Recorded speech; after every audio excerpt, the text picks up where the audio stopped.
Bismillahirrahmanirrahim. Assalamualaikum warahmatullahi wabarakatuh. Perkenalkan, nama saya Sabna Iba Sofia.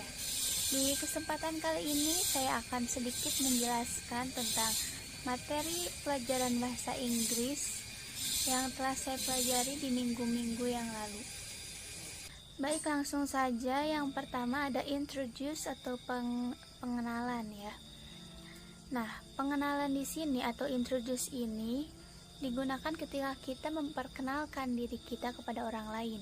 Atau introduce juga bisa dikatakan sebagai ungkapan atau ekspresi kita atau ekspresi yang digunakan untuk memperkenalkan diri dalam bahasa Inggris.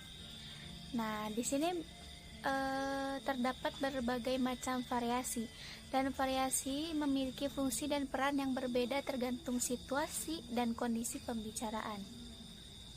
Salah satu contoh atau perkenalan, contohnya adalah I did like to introduce myself. My name is Anastasia. You can call me Acha. May I know your name? Bisa seperti itu. Jadi memperkenalkan diri sendiri kepada orang lain dengan menyebutkan nama kita, memperkenalkan diri kepada orang lain, baru menanyakan orang lain, bolehkah saya mengenal Anda atau mengetahui nama Anda, seperti itu. Baik, kita lanjut. Yang kedua ada question. Nah, question terbagi menjadi dua, ada question word dan ada question tag. Pertama, question tag dulu ya. Question tag merupakan pertanyaan pendek yang ditambahkan pada akhir sebuah pernyataan yang berguna untuk meminta persetujuan atau menanyakan sebuah informasi. Question tag sendiri banyak digunakan dalam percakapan kita sehari-hari. Question tag terbuat dari linking verb, yaitu am, is, are, where, dan aux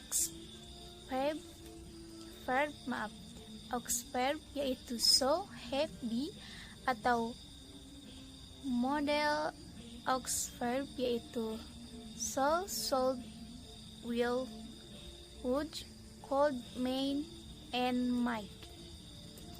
Ditambahkan dengan kalimat positif dan negatif, ditambahkan dengan not and pronoun, dan pronoun dapat disesuaikan dengan subjek di bagian pertanyaannya.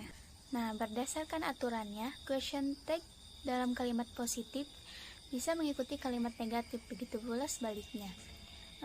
Contohnya adalah pertama, kalimat negatif dan positif. Sinta doesn't come late, does he? Nah, kalau kalimat positif dan negatif, pertama positif dulu dan negatif tadi ya. Sinta comes late, does she? Lalu selanjutnya ada question word. Question word itu sendiri merupakan kata yang dipakai untuk menanyakan sesuatu, baik alasan, waktu, tempat, benda, orang, dan masih banyak lainnya. Question word juga bisa dipakai untuk membentuk noun clause dan adjective clause. Fungsi dan contoh question word. Yang satu ada what, digunakan untuk menanyakan suatu hal atau benda. Contohnya, what are you doing here? Apa yang kamu lakukan di sini? Kedua ada when, dipakai untuk menanyakan waktu. Contohnya, when does the bus Yogyakarta arrive? Berarti di sini kapan bus Yogyakarta akan datang atau berhenti. Nah, ketiga ada where.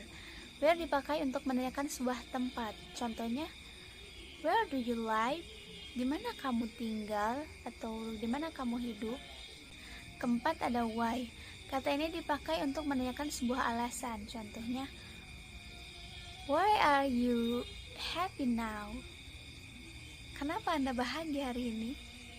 Atau kenapa Anda bahagia saat ini? Ada why di situ yang artinya kenapa. Nah, nomor 5 ada who. Who di sini artinya untuk menanyakan seseorang. Who send me a food? Siapa yang mengirimku makanan? Nomor 6 ada which. Kata ini digunakan untuk menanyakan orang atau benda. Contohnya, which one is better on me? Apakah yang satu ini lebih baik daripada aku? Nah, kemudian yang ketujuh ada how. Kata ini dipakai untuk menanyakan bagaimana caranya. Kata ini juga bisa dikombinasikan dari berbagai kata seperti how much, how many, how often, how long, and masih banyak lagi. Contohnya, how much do you need? Berapa banyak yang kamu butuhkan? Nah, kemudian yang keempat ada prepositional phrase, atau dari katanya atau dari namanya bisa kalian artikan dengan frase preposisi, di mana pastinya merupakan frase yang di dalamnya terdapat preposisi. Preposisi contohnya in, out, in, on, at, about, with, over, into, for, and until. Mengutip Grammarly, prepositional phrase adalah sekelompok kata yang terdiri dari preposisi, objeknya, dan kata apapun yang memodifikasi objek. Nah, seperti definisi di atas, prepositional phrase dalam sebuah kalimat berfungsi menerangkan suatu kata di kalimatnya seperti misal kata benda. Contoh prepositional phrase adalah under the table. Under merupakan preposisi, sedangkan table merupakan kata benda dan mereka berbentuk prepositional frase. Baik, sekian yang bisa saya jelaskan, yang bisa saya jabarkan. Mohon maaf bila ada kesalahan penerangan kata ataupun apapun, mohon dimaklumi dan dimaafkan. Sekian dari saya. Wassalamualaikum warahmatullahi wabarakatuh.